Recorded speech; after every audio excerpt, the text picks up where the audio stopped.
Director of AJC Central Europe. After our panel discussion, we will take your questions. You may email your question to ajccentraleurope@ajc.org or use the Q&A feature in Zoom. Sebastian, you have the floor. Thank you, Barnabas. Good afternoon and good morning to everyone. I am delighted to be moderating today's debate, during which we want to have a closer look at the old new threat from the East and see how different Central European countries perceive the Russia of today. I want to thank our distinguished panelists who have agreed to join us today. In my first question, I'd like to ask Mr. Andrii Nadzhos to share with us his assessment of Russia's steps taken to destabilize Ukraine. On one hand, we're all aware of the illegal annexation of Crimea and of Russian support to the separatist forces in eastern Ukraine. We also very recently that concentration of Russian military equipment and personnel along Ukraine's eastern border. On the other hand, we shouldn't forget about Kremlin's continued information war, or rather disinformation war against Ukraine. And maybe you could also elaborate a bit on how Ukraine sees the European Union's response to Russia's muscle flexing.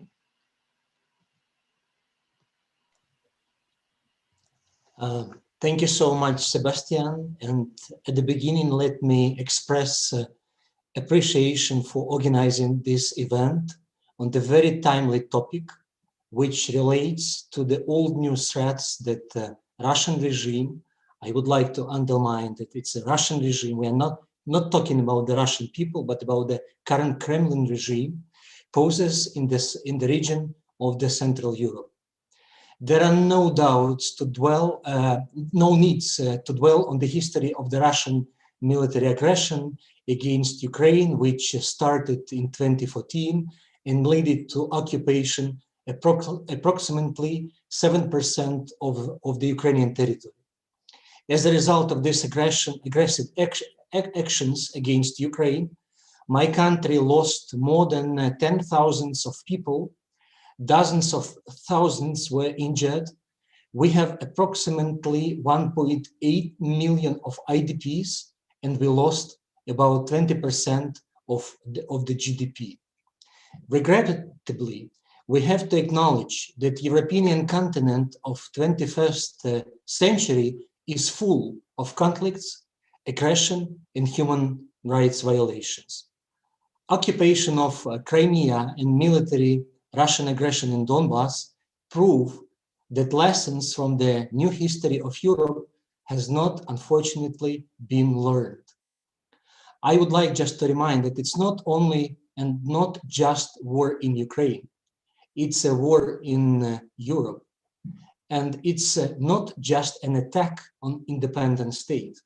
It's like an attempt to return to the division of sphere of influence.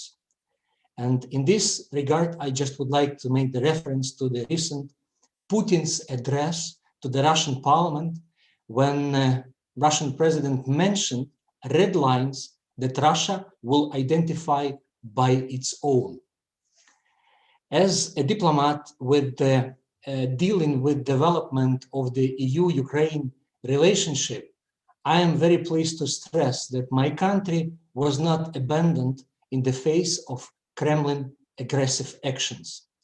The European Union recalls its unwavering support to territorial integrity, unity, and independence of Ukraine within its internationally recognized borders. On 18th of March 2021, it was 7 years since the occupation of Crimea. President Putin repeatedly stated that Crimea case is closed forever, but the whole world is against of such approach. Illegal occupation remains a direct challenge to the international security with grave implication for the international legal order that protects the territorial integrity, unity, and sovereignty of all states. In line with the UN General Assembly resolutions on Ukraine, The EU, along with transatlantic partners, reconfirm its condemnation of this violation of international law and continue to implement its consistent non-recognition policy, including through sanctions. By its aggressive action, Russia violated several international agreements and other instruments, notably UN Charter and Helsinki Final Act, Commonwealth of Independent States Funding Agreement, Budapest Memorandum, Bilateral Treaty for Friendship, Cooperation and Partnership, and by the way, the Azov Treaty, signed in 2003. The EU supports Ukraine's resilience, including improving its ability to counter hybrid threats. Upon the decision adopted on the margins of the EU-Ukraine summit in 2020, we are preparing at this moment, though nowadays, the first EU-Ukraine cyber dialogues. Those dialogues confirm that both partners are fully committed to strengthen cyber resilience in the world where cyber weapons pose a real threat to our society. The EU reconfirms resolute support for Ukraine's reform efforts, especially when it comes to the implementation of commitments within the association agreement. Since 2014, the EU has committed over 16 billion in grants and loans to cooperation with Ukraine. EU supports Ukraine's effort to continue to seek justice using international legal instruments and courts, including the European Court for Human Rights, in international courts of justice and other courts. The ongoing Russian militarization of Crimea Peninsula continues to negatively impact the security situation in the Black Sea region and beyond. The EU calls on Russia to ensure unhindered and free passage to and from Azov Sea in accordance with international law. I need to say that unfortunately, Russia's recent unjustified decision to prohibit passage of the military ships from the Black Sea to Azov Sea until October 21st should be also condemned by the EU and already condemned by Ukraine. The construction of the Kerch Bridge without Ukraine's consent and opening of its railway section in December 2019 have been violation of Ukraine's sovereignty and territorial integrity. And since illegal occupation, the human rights situation in Crimea has severely deteriorated. Residents of the peninsula face systematic restrictions of human rights and fundamental freedoms, such as freedom of expression, religion or belief, or association, and the rights of the peaceful assembly. In particular, the human rights of the Crimean Tatars have been targeted. In accordance with the UN General Assembly resolutions adopted in December 2019, it's critical that the regional and international human rights monitoring mechanisms, as well as non-governmental human rights organizations, have unimpeded access to Crimea. But at this moment, it's not the case. We have no access to occupied peninsula, and we're still fighting for the so-called human rights channels to have the access to Crimea. Regarding the ongoing military aggression on Donbass, can I ask you to maybe let me also ask questions to the other two panelists, if you could wrap it up. Okay, maybe I can stop here because we have witnessed a recent very sharp escalation on the Ukrainian and Russian borders, and I will dwell on it in the second part of this panel. Thank you. Okay, thank you very much. And my second question is for Dr. Péter Krekó. I think we'd all agree that when we talk about Russia-EU relations, Hungary's voice is rather that of Russia's friend. It's about both political and economic cooperation, and there is, of course, nothing wrong with countries having friends. But while many in the EU warn against Russia's ambition to influence the domestic policies of the Eastern members of the Union and to weaken the Union as such, Hungary seems to be saying being tough on Moscow is irresponsible, it's a neighbor we have to live with and trust. What do you think may be the rationale for that approach? And considering Hungary's historical experience, this approach seems not necessarily self-explanatory. And the second part of my question would be, does that friendly relationship, political relationship with Russia, reflect the general public's mood in Hungary? Yeah, so thank you very much, Sebastian, for the question, and thank you for AGC for organizing this event and having me here in such good company, discussing such important event. And yeah, I think your question is very important, because in the European Union, the most important decision-making body of the European Union, which is a quite complicated political system, is the European Council, where the heads of states and the prime ministers, so the most important leaders of executive power, are making decisions. And every member state has its veto power in the European Council in most of the decisions and in all the foreign policy related decisions, because these have to make unanimously, which means that only one member state, which goes against the other 26 member states, can cause problems when it comes to shaping a foreign policy, because it has to reflect the total consent of all the member states. And so far, Hungary was not vetoing any important Russia-related decisions in the European Council, which is very important. Even Viktor Orbán is criticizing very loudly the sanctions against Russia. At the same time, they do not veto it in the European Council and always vote for the prolongation of the sanctions. And even there has been votes on the extension of the sanctions. So usually they criticize verbally,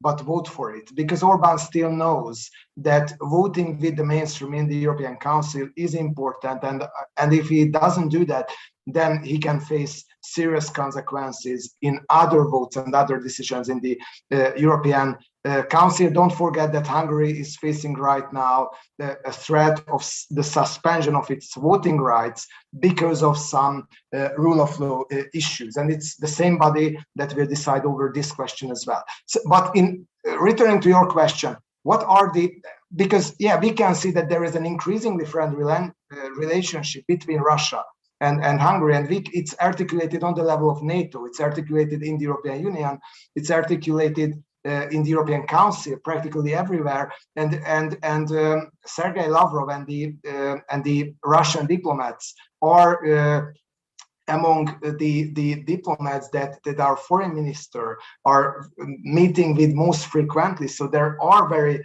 close and increasingly close relationship. Hungary is the only country, for example, that approved the Sputnik vaccine and rolled it out for jabs for the Hungarian public, which, to be frank, I do not consider a problem. I think this is, how to say, one of the best way of the soft power influence or sharp power influence of Russia, how to say that. But we can see an unhealthy close relationship in energy policy. For new Rosatom nuclear plant will be built in Hungary. Why Czech Republic is just suspending the plans around that. Also, there are more and more infrastructure investments and an increasing political relationship. And if we are looking for the reasons, I would name two. One is ideological.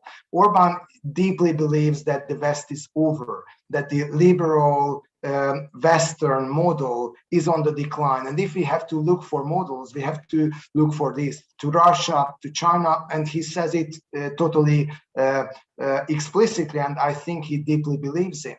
So if you believe that the West is over, you of course have to invest more energy in building relationship with Eastern models. It's ideological also in the sense that Orban in many ways follows the ultra-conservative approach of the Kremlin and even of the, let's say, Russian Orthodox Church in many issues around, let's say, homosexuality, around gender, around many symbolic aspects. And also this, let's say, Russia as the bastion of Christianity is a very important and message that is pushed through in Hungary.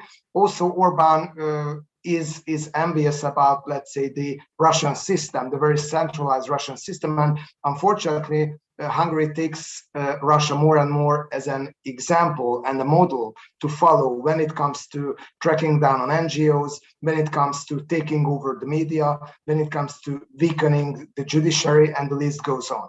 And the second point is pragmatic. So Orban also making his ties closer to Russia because he sees some benefits from it. He sees some benefits in terms of energy policy. If the gas is cheaper, then it can help Orban to win elections. But also the businesses, also quite shady businesses, we have to say, with the Russians in the region are usually bringing benefits to particular private groups around the government, and Hungary is not an exception. So it's a money trap. It's a money trap that unfortunately the Hungarian government stepped into. Unfortunately, what we can see is that usually Hungarian parties are let's say, Russian critical from the opposition and become pro-Russian when they are on government. But we haven't seen such, let's say, ideological and also pragmatic proximity between any Hungarian governments and the Russian government so far. And this is really unhealthy. And the final word on your question on how much the Hungarian public resonates. The Hungarian public resonates, let's say the Hungarian, the voters of Fidesz, the governmental party, resonate to the pro-Russian messages that coming through the most centralized media system in Hungary, and it's a brainwashing effort. But the Hungarian public opinion as such generally is still, let's say, semi-reserved about Russia. There is not a high level of alarmism in the public opinion, but at the same time, Hungary is not a pro-Russian country traditionally, and then we don't have any Slavic connections like Slovakia does, like Bulgaria does, like Serbia does. So it also dilutes to a certain extent the effect of this pro-Russian campaign we can see and hear since 2010 and even more since 2014.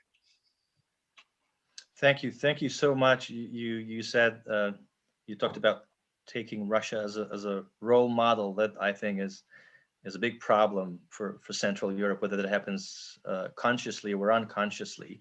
I'm moving to my third question. This is going to be a question for Dr. Daniel Milo.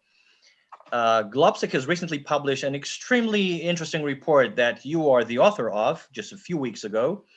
The image of Russia in Central and Eastern Europe and the Western Balkans. That's the title of the report. So we're now shifting our attention from Russia itself, so to speak, and we'll see how these societies in Central and Eastern Europe perceive the mighty Eastern neighbor. What I found really thought-provoking in the report were the clear differences between, let's say, Hungary and Poland, or Romania and Slovakia. You have even introduced 3 separate categories to describe these differences. Please tell us more about your findings and what may have led to the stark differences that your report highlights. Thank you, Sebastian, for having me and for AJC to hosting this discussion. I think it's very timely and maybe very important. I hope that also the audience finds it interesting.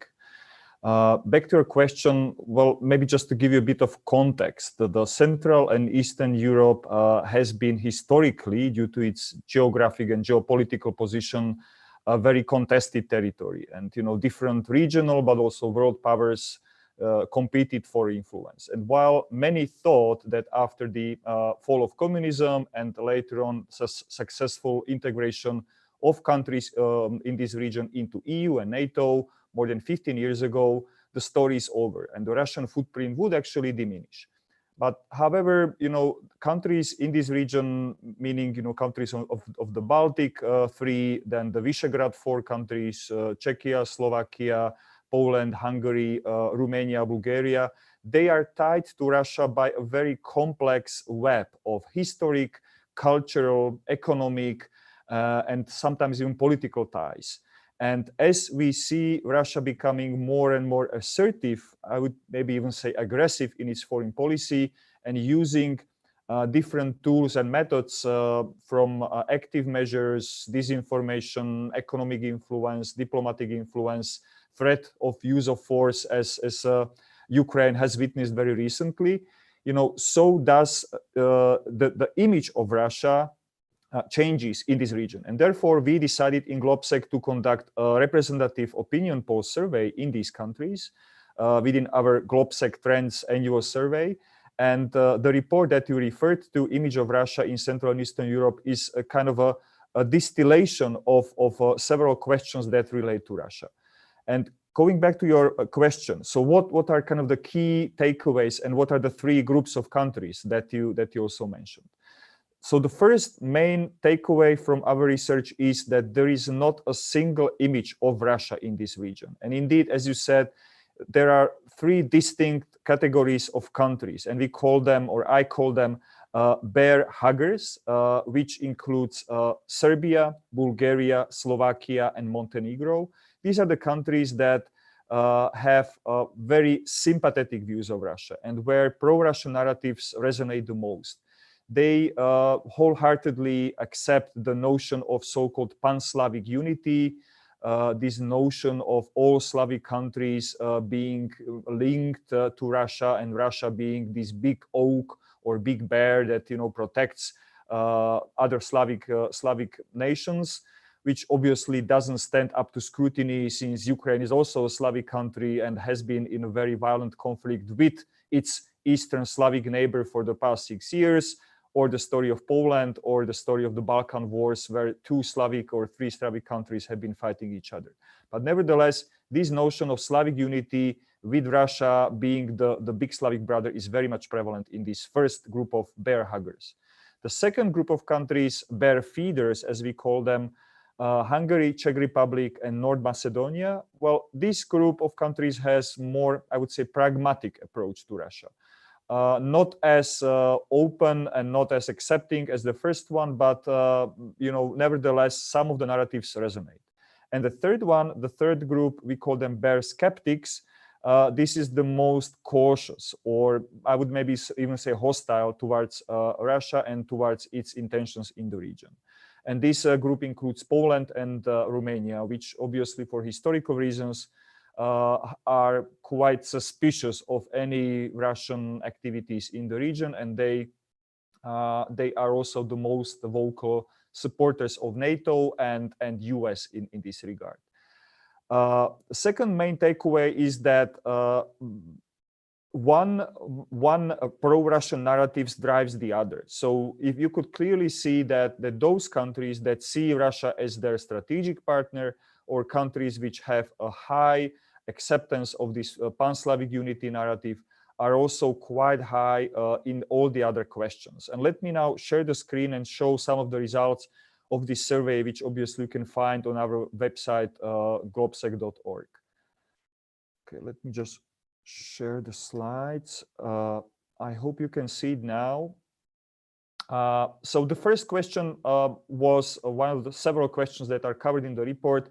Do you consider this country, and we have several countries, to be a threat?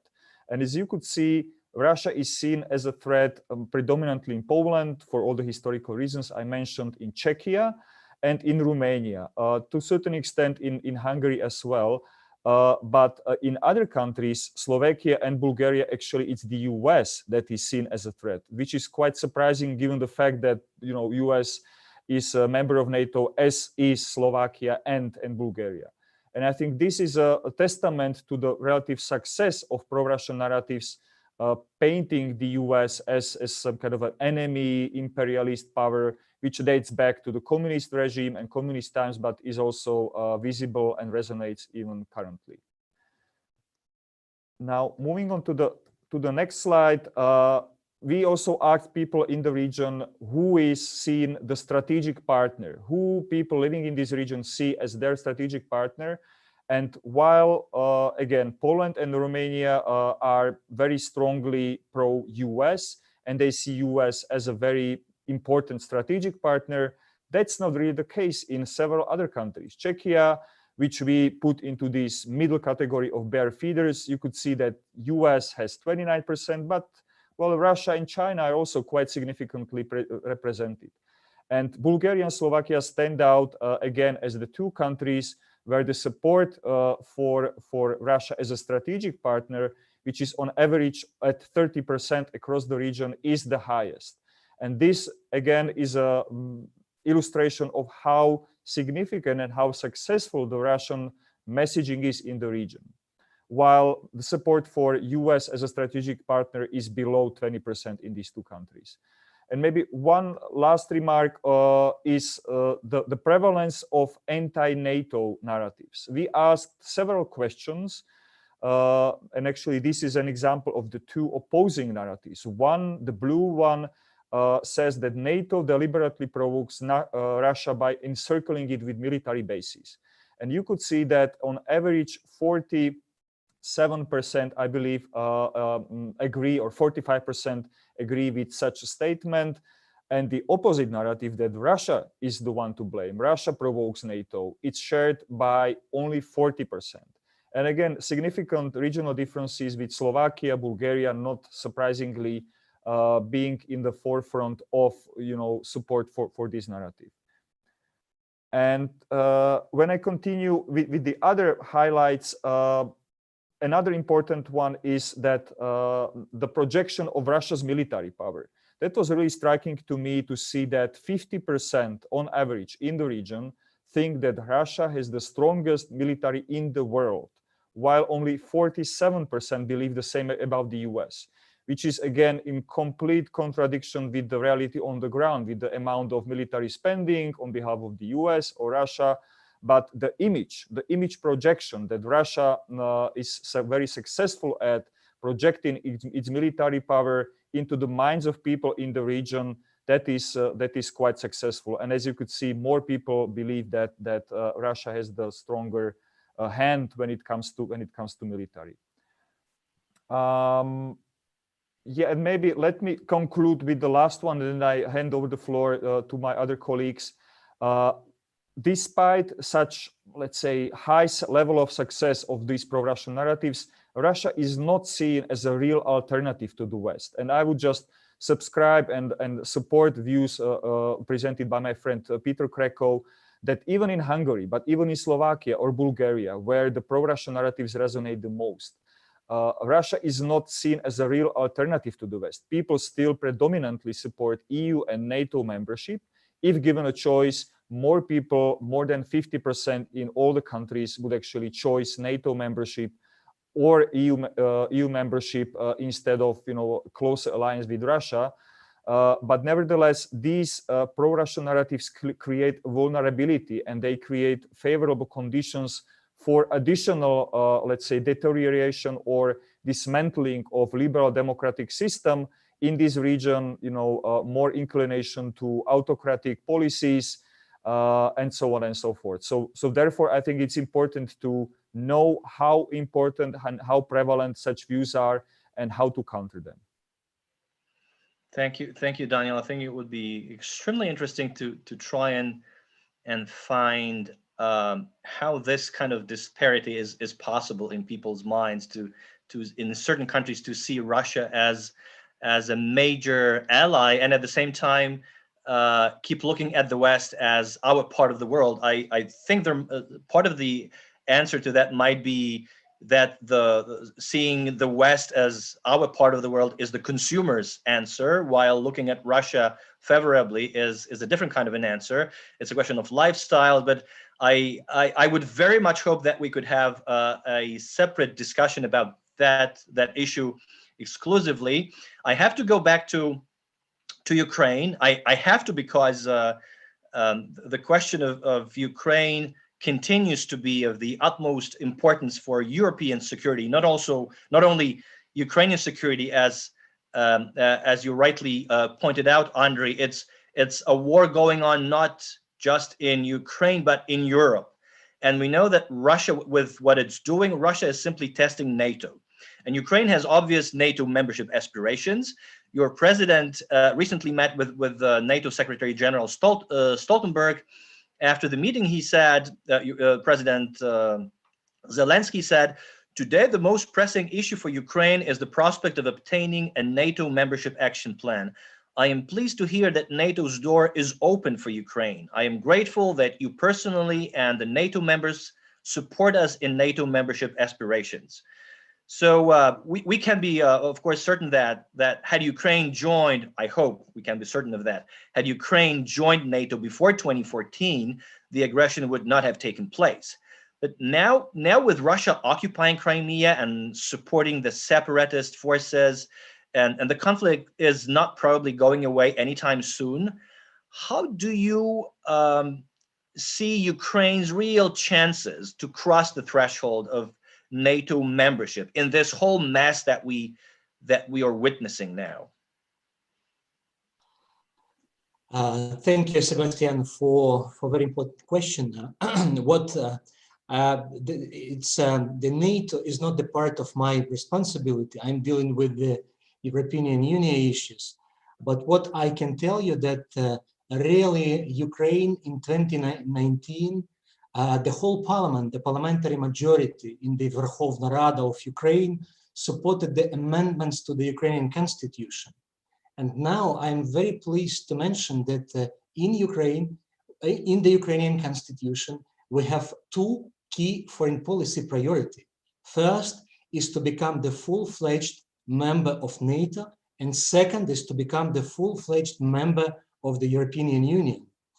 So since that period of time, our cooperation with NATO based on some documents and programs, I am very pleased to tell you that just yesterday, President Zelensky signed a national action plan for implementing our actions and cooperation with NATO. And it's great. It's an actual annual report, annual document, but it's a very ambitious document. And since year by year, we increase the level of cooperation, and our military staff has some trainings, some close contacts with the NATO counterpart. But if I come back, because the same question might be addressed to the EU, and we also have ambitions to become the EU member states in the nearest future. And you rightly pointed out that the conflict with Russia and the 7% of still occupied territory of Ukraine is an obstacle on the path of obtaining the full-fledged membership in both organizations, in the EU and NATO. And therefore, it's very simple for our understanding that one of the reasons why Putin annexed Crimea in 2014 and started its aggression in Donbass, it's because he wants to keep Ukraine under its sphere of influence. He is doing the same towards Belarus. And but you know, Ukrainian society, we opposed openly against of such an approach, and therefore we're still fighting for the full-fledged membership. I'm very happy to say that we have association agreement, we have DCFTA, we have visa-free regime. We are on a daily basis making our tiny success story in order to get rid of the former Soviet past and to be closer to the EU and NATO. And we understand, okay, we are realists. We are not naive. We understand that the decision about, principal decision about the Ukrainian membership in NATO will not be taken in the summit, which will be held in June this year. Even political decision will not be taken. But you know, we at least started on the margins of our cooperation with EU, asking about some more perspectives.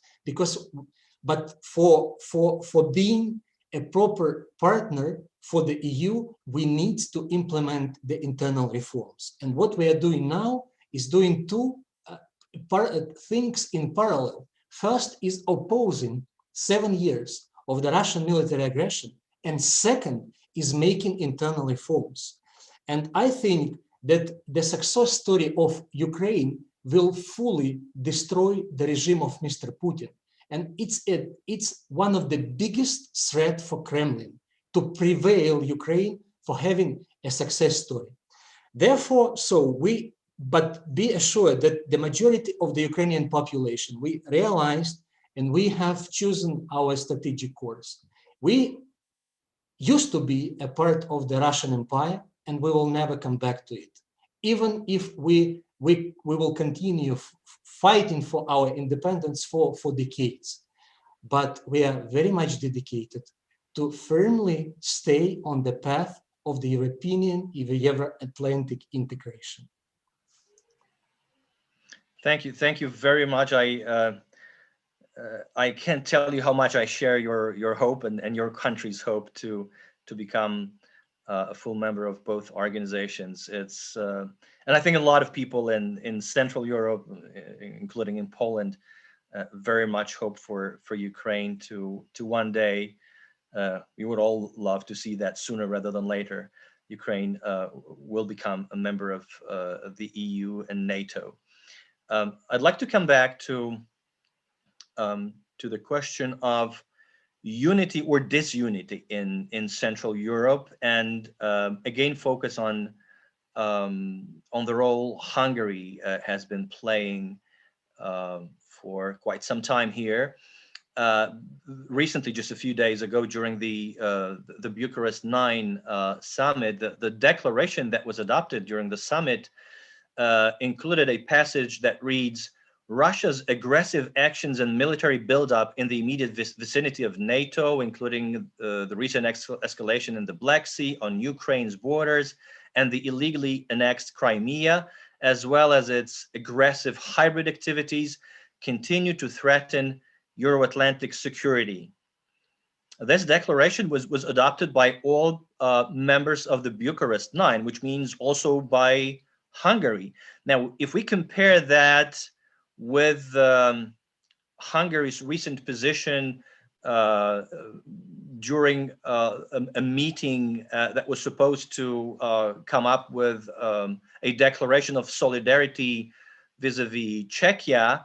Now, during that meeting, the Hungarian Prime Minister Viktor Orban thought that some of the parts of the declaration, some of the thoughts, were unacceptable because they were simply too harsh vis-a-vis Russia. So the initial version of the declaration was much tougher compared to what was finally agreed upon by all members of the Visegrad 4. The question is, do we still have a meaningful V4? Is it still a group of countries, a club that can speak with one voice? Of course, Hungary and Poland go together in Brussels. That we all. Poland stands out as the most Russia skeptical of the four, to put it mildly. There are clear differences regarding energy independence, and I think you have already alluded to that. So my question, sorry to be blunt, but the question is there a future for the Visegrad group? Yeah, thank you, Sebastian. I think you more or less responded in a very nice manner your question. I do think that, to be frank, the Visegrad was never a very uniform set of countries with the same positions in most of the issues.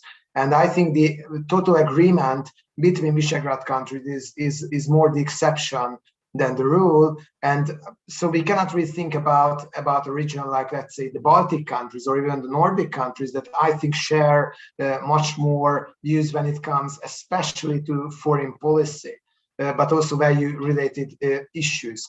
And I think it's a very complicated question because on the European, as in the European level, on the Visegrad level as well, Hungary brings the minimum what is needed and delivers. So he joins the Russia critical declaration, but they water it up as much as they can.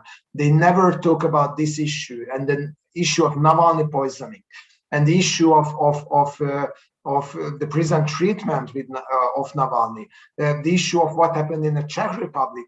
It's never part of domestic discussion by the government, and even more, what I consider as, to be frank, a bit ugly in the pro-governmental media, we could see pieces that pretty much resonates to the Kremlin narrative that Alexei Navalny is practically just a Western agent, a spy, a troublemaker, a Soros agent that, practically deserves what he receives. So the foreign policy position keeps the NATO and V4 minimum, what is needed, but in domestic discourses, we just see that here and the total opposite, and the Kremlin narratives dominate the pro-governmental media. And also it has an impact on the public opinion, as we could see in Daniel's results, and also the Hungarian public opinion is still quite complex in many manner, and we have a public opinion poll at Political Capital in which we found in a V4 comparison that interestingly in Slovakia, for example, the Sputnik vaccine is still more popular than in Hungary, while it's officially used in Hungary and not in Slovakia. But coming to this point, I have to also highlight that Orbán is not an odd one out in the V4 in the sense that he's a role model for many in Central Eastern Europe. If you want to follow an example, successful example on how to keep the power for more than a decade, then Orbán is your guy. And Hungary's, let's say, adventures with the Sputnik vaccine served as an inspiration for Slovakia, for Czech Republic, with much more domestic political conflicts around that and disagreements than in Hungary. But it's still important that also he, as an illiberal leader, is a model for many, even for leaders who disagree with him in foreign policy issues when it comes to Russia and China. So to oversimplify it a bit, when you talk to your domestic audience in the V4 countries, then Viktor Orbán is your friend. When you talk to the Western audiences, then you more try to distance yourself from him because of his different foreign policy. And yes, you're totally right, Sebastian, that there couldn't be more disagreement between Poland and Hungary when it comes to Russia-related issues, but still, the alliance between the two countries remains strong because they share many things. They share their anti-Brussels position, they share their conservative stance, and they share their illiberal instincts. And also, to a certain extent, the Polish model of illiberalism is a copy-paste of what Orbán is doing successfully since 2010. So this is the very interesting picture that when you talk to, let's say, Slovakian or Czech or Polish diplomats in an EU context or transatlantic context, in many occasions they are critical towards the Hungarian foreign policy. But when it comes to domestic political considerations, Orbán is more regularly showed up as a friend because his anti-immigration stance, his fight for sovereignty and so on, makes him a symbol of, let's say, of independent voice in Central Eastern Europe. And this is I think quite important. Following up on Ivan Krastev's explanation that what is going on in Central Eastern Europe is a revolution against imitation. This is Orbán's main message. I don't accept dictates coming from either Washington, D.C., either from Brussels, either from Berlin. We have to be sovereign. And it resonates to many in Central Eastern Europe. Thank you so much. Thank you so much. It's as interesting as it's sometimes worrying, but that's the Central Europe we live in today. My last question in this second round, which will be immediately followed by a Q&A session. My last question is for Daniel. I'd like you to focus for a moment on the Czech Republic, which is the most recent case that has sparked Russian skeptic, sort of Russian skeptical narrative. Your report says Czechia is a bear hugger. We know that President Zeman is widely seen as a friend of Russia. It seems from your report that the Czechs, much more than Poles or Romanians, think favorably of Russia. I'm wondering, your survey was conducted in late 2020. I'm wondering whether if we had known about the blast in 2014, if we had known that Kremlin's hand was behind that, would you have had the same kind of results for Czechia? Do you think the results would be different today if you did the polling in the Czech Republic today? Just to look at this from a slightly wider perspective, it's just an incident, but can it have? Does it have the potential to change the policy vis-a-vis Moscow in Czechia on the one hand, but maybe also in Slovakia, Hungary, those countries that also tend to have a very friendly cooperation with Russia? Will this scandal have a lasting effect? Yeah, I think it would have certain effect, and definitely in Czech Republic, it is already having an effect where several, let's say, senior figures within Czech government were hard pressed to explain their activity, such as the Minister of Interior Hamáček, whose quite famous trip to Moscow at the same time when the shocking and explosive revelations of GRU involvement in the Vrbětice arms depot sabotage was known. And there are several versions of this account, and he had to face a questioning from parliamentary committee and so on and so forth.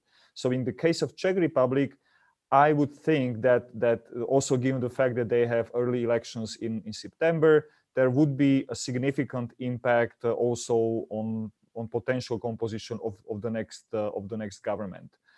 Even more so, I think the position of Czech President Zeman, who is very well known for his favorable views towards Russia, and also his advisors are quite known for being sometimes even openly pro-Russian. There is, some rumors or even of some potential economic links and so on and so forth. This might be a watershed moment in Czechia, where most people, I believe, do realize that Russia is not this benign big bear that is out there, but is able and willing to organize such terrorist attack, as some Czech politicians called it. And I think the wider repercussions of this attack would be really significant. Just take, for example, the amount of people expelled from Czechia. In the first round, it was 18 Russian diplomats, which were identified as intelligence operatives. In the second round, Czech Republic demands parity. So the same number of Czech diplomats in Moscow and the same number of Russian diplomats in Prague. While currently Russia has, I think, more than 140 diplomats in Czechia, which is hugely, incomparable with the real needs. So in the case of Czech Republic, yes. Whether this would actually change in any meaningful way the views and the position of other countries in the region, I'm not so sure. What was really important, and it was a very symbolic gesture, was the reaction of Slovak authorities, which immediately, within, I think, 1 or 2 days, joined Czechia and expelled 3 Russian diplomats from Slovakia as a sign of solidarity. And also what was important was a joint statement of ministers of foreign affairs of the Visegrad Four. Yes, you are right that, well, perhaps the language of the memorandum could have been more open, but well, this was kind of the minimum standard that could be agreed upon, given the quite different position of, say, Hungary and Poland, for example, vis-a-vis Russia. I don't think, however, that this would be a major shift or major change in perception of the public towards Russia. And the reason why is also quite simple, and that is that from the moment when public learned about this incident, there was an avalanche of disinformation, questioning whether there is any evidence and actually rejecting it, that it was all a hoax, that how convenient that such such information is publicized at the same time when Russian army is at Ukraine's border. And this is just an attempt to distract attention from this alleged attack on Lukashenko. You can find, many different theories. There were even members of Slovak parliament which wrote open letters to Russian ambassador, kind of expressing their support and like undying brotherhood between Slovakia and Russian nation. So you see that this incident on its own doesn't have the power to change these long-standing narratives and this long-standing position of countries in the region. But it might be a waking up moment for those who, let's say, are not openly pro-Russian, and it could be used as an argument. Look, what is this, allegedly benevolent Russian brother doing to a Slavic neighbor, Czech Republic, willing to use explosives and killing actually 2 Czech citizens because of their, let's say, geopolitical play in the region. Thank you so much. Maybe the first domino block falling. We have now some time for just a few questions, and I would really like you. I would like to ask you to really give very brief answers. I'd like to ask Barnabas to read out the questions that we have. Thank you, Sebastian. I would like to remind our audience that you may email your questions to ajccentraleurope@ajc.org or simply use the Q&A feature in Zoom here. Our first question is from Jonathan, a good friend of AJC from the United States, asking for Mr. Krekó. AJC had advocated for NATO expansion to Central Eastern Europe and to the Baltics, and they also work on strengthening these transatlantic ties. We can see the dedication of the Baltics, Poland, Romania to the alliance, but what about some other countries in Central Europe? How does the region see itself within the NATO framework? In the light of some of these nations' Russia policies, can we be sure that the NATO bond is not endangered? Thank you very much. This is a really substantial question, so I would say that yes, there are many problems with the foreign policy of Hungary these days, and I'm really a vocal critic. I would never say though that NATO extension and expansion was anyhow a mistake. And I do think that if we take a look at the Hungarian government's foreign policy, I think NATO still serves as an important buffer between the let's say more and more pro-Russian instincts of the Hungarian government, but also the interests and the expectations of the West. So in Hungary, mostly I would say is still a loyal NATO ally, and just these days, my friends who are living next to the Danube are just complaining because there is a drill on the Danube, a NATO drill with US troops. So and when it comes, I think also to, let's say, support military actions, or as I said, also to support, let's say, the territorial integrity of Ukraine. Hungary is also always following the mainstream line. I do have problems though with the Hungarian foreign policy. I do think that NATO, by the way, is a tool of keeping Hungary on the track. And contrary to many countries in Central Eastern Europe, including Slovakia as well, for example, Hungary is seen, NATO is seen as a very positive force. So NATO's image in Hungary is rather positive, and there are just very sporadic mentions of any NATO critical remarks on the Hungarian governmental side, but there are a lot of EU bashing. Fortunately, we don't really hear any NATO bashing. Thank you, Mr. Krekó. The next question is to Mr. Daniel Milo from Michał from Krakow. Think tanks have been reporting about the rise of financial links between far-right parties in Europe and Russia in the past years. How real of a threat do you think this is? Is Russia posing an existential threat to pluralism and democracy in the European Union? Well, I think Russia is definitely trying to do its best when supporting different fringe elements, whether it's far right or far left, and tries to capitalize on existing, let's say, cleavages and contentious issues within societies.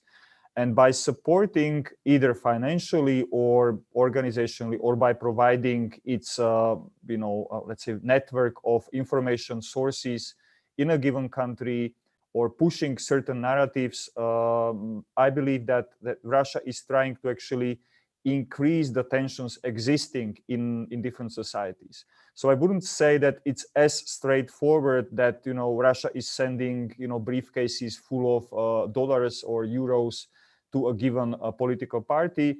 But what they try to do, and what I believe they are quite successful at doing, is to push certain narratives. And those narratives are different in different countries.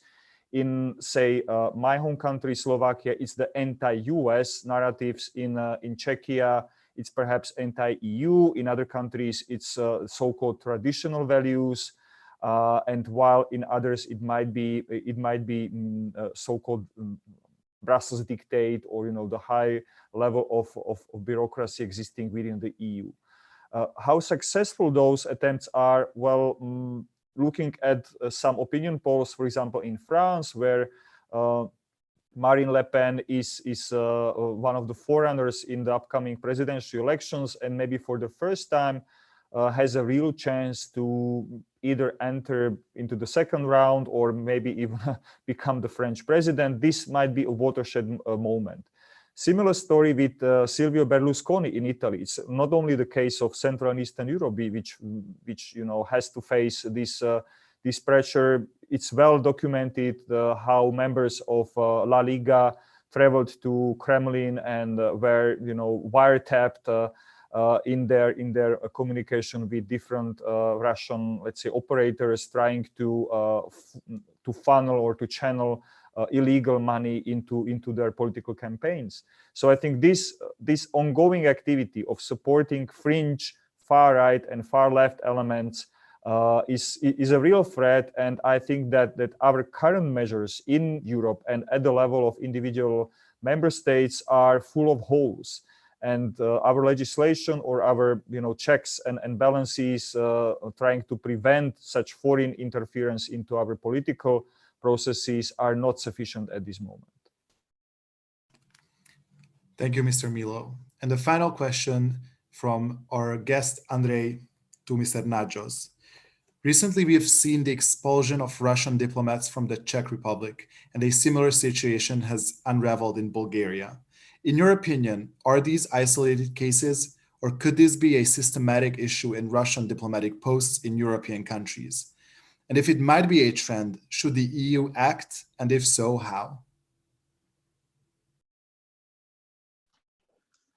Thank you for this important question. I think it seems like a trend, and if I can just show the example how many posts were deleted, or we decreased dramatically the Ukrainian diplomatic presence in Russia since 2014, and this at this moment before 2014, we have the great diplomatic presence not only in Moscow but in other Russian cities.